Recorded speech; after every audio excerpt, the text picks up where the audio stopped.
প্রিয় বন্ধুরা নমস্কার। আশা করি ভালো আছেন আপনারা। আমি দেখি ভালো আছি কোন রকম। বলছি যে এগুলো অনেক এক সপ্তাহ আগের রান্নার ভিডিও, সময়ের কারণে আর অসুস্থতার কারণে এডিট করতেও পারি নাই, মানে আপনাদের সামনে শেয়ারও করতে পারি নাই। সেই ভিডিওগুলো ছাড়তেছি, ভিডিও যখন ছাড়তে হবে কি করব, পেজ যখন চালাচ্ছি, যেতে কিছু বলো না কেন আমার কাজ কিন্তু বন্ধ হবে না। তবে আমাকে ফেসবুকের মধ্যে অনেক কিছু আমার কাছে এই সুযোগ সুবিধা দিয়েছে, এগুলো আমাকে বলতে বলছে। ফেসবুক সম্পর্কে কথা বলতে বলছে আর কি। আমি এখনও বলতে পারি না কোনো কিছু, কারণ এখনও শরীর শক্ত হয়নি তো, তার জন্য। সামনে আমার অনেক চিকিৎসা বাকি আছে। এখন তো মাত্র ব্লাডগুলো দিয়ে একটু শক্ত হয়েছি মোটামুটি, তার জন্য ভিডিওগুলো এডিট করে ছাড়তে পারি নেই।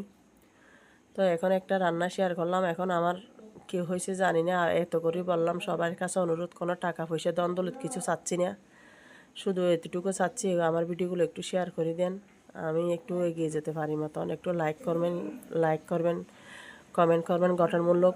এখন এত করে বলতেছি দিয়ে আপনাদেরকে অনুরোধ করে যে আমাকে স্টিকারগুলো লাভ নাইস এগুলো না দেওয়ার জন্য। একটু একটু কমেন্ট করলে কি হয়, আমি তো সবাইকে কমেন্ট করতেছি, যাদেরকে চিনি তাদেরকে করি আর কি, যেরকম পারি এরকম। কিন্তু স্টিকার আমি খুব কম দিই, দেখতেছি আমি পাচ্ছি না, সময় পাচ্ছি না। ধরেন এখানে জামিলে আছে, তো হঠাৎ করে একটা স্টিকার আমি দিই এরকম, তাও। তো তো প্রিয় বন্ধুরা, আপনারা আশা করি বুঝতে পারছেন আমার কথাগুলো।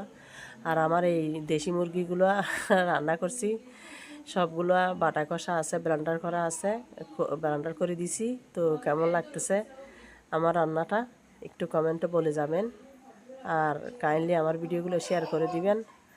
আসলে আমি সামনে আরও কষ্ট করে যাব, বুঝছেন, এই জন্য আপনাদের কাছে এটা আমি অনুরোধ করছি আর কি, সবার কাছে। আর আমি যদি কোনো দিন সফল হতে পারি বলবো আপনাদেরকে, আপনাদের কারণে আমি হয়েছি। আমার এমনি অনেক গিয়া হয়ে গেছে, এগুলো আমি জানি না, তো হয়তো কম্পিউটার দোকানে নিয়ে যেতে হবে। তো আমি এখানে আবার দেশি মুরগির মধ্যে ওই ডাক্তারে কচু টচু খাইতে বলছে, তো আমাকে কচু শাক, কচু কচু সারা, তো দেশি মুরগির সাথে এখানে কচু সারা দিছি আর একটু লেবু দিছি, আর সবগুলো ব্লেন্ডার করা। তো বলতেছি যে আপনারা আমার কথা কিছু মনে করিয়েন না, আমি অনেক সময় কথাবার্তা বলতে জানি না, জানতে না, আমার মাথাটা গরম করে ফেলে। আসলে আমি অনেক অসহায় একজন মানুষ, বুঝছেন, জানি না আমার কি